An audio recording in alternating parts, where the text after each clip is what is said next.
How you doing, everybody? Another massive fight this weekend, and another huge name in professional boxing. Gervonta Davis, Tank Davis, got another win against Barrios. Um, Good win. Barrios again. It wasn't an easy fight for him to take at light welterweight.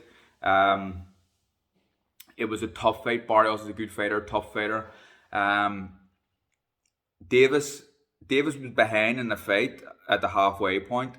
Barrios was controlling it with his long levers and his good jab, and Davis was struggling to get inside. But we all seen what Gervonta Davis is all about. He's about explosive knockout power, and that's eventually what happened at the end. He knocked out Barrios, and that's why he's exciting. That's why we love him.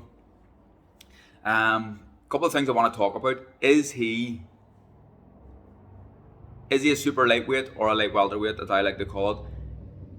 Is he? I don't think he is. I think he's too small, and I think when he comes up against the top guys in the division, if someone like Josh Taylor, for example, he should absolutely stay away from Josh Taylor. I think Josh Taylor goes right through him. You look at Barrios and Josh Taylor, and it's like kind of one's here and the other one's here, and this is Josh Taylor. I think even Lopez coming up from lightweight, if he fights at light welterweight, is a very, very difficult fight for him. And that's the issue with his. He's clearly very explosive, but that's the issue with his height. He's about the same height as me. It's not really feasible to go up too many divisions unless you pick the right opponents. Another thing I wanted to talk about is Jimmy Lennon Jr. announced him as now a 3-weight world champion. He's not a world champion again because he won a regular title. Josh Taylor is the unified champion, undisputed at light welterweight. So how can Tank Davis be a world champion if Josh Taylor has all the belts? It doesn't make any sense at all. I think even someone like Jack Catterall is a step too far for Tank Davis. I genuinely believe that. I just think these guys are too big for him. And I think they would beat him. But calling him a world champion, it's one of the issues I have with boxing these days. Like it's similar to me when I fought.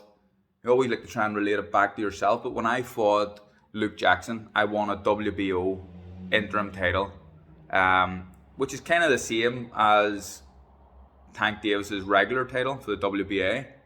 I wasn't calling myself a world champion. I didn't believe I was a world champion. I didn't want anybody to call me a world champion because it's kind of just a title put on the line. Governing bodies make a few quid out of it. It makes it look good. Doesn't really need to be there. And that's an issue I have with governing bodies, and that's an issue we all have, I suppose, with governing bodies. But let's go back to the performance. Good performance. He was behind, but he done what he does. He got the knockout win late on. I like the body shot he dropped him with in the 11th round, I think, before he finished him to the head. In the later on in that round, in the 11th round, and Tank Davis is certainly a very, very good fighter, a very exciting fighter who people will tune in to watch, and that's what the TV companies like. But there's a few fighters that he should stay away from in the light welterweight division. More than a few. I think there's some guys that are just a bit too big for him, and I think his best weight has come back down to lightweight. Now imagine Tank Davis versus Lomachenko. I have a favourite in that fight. I think it would be Lomachenko, but that is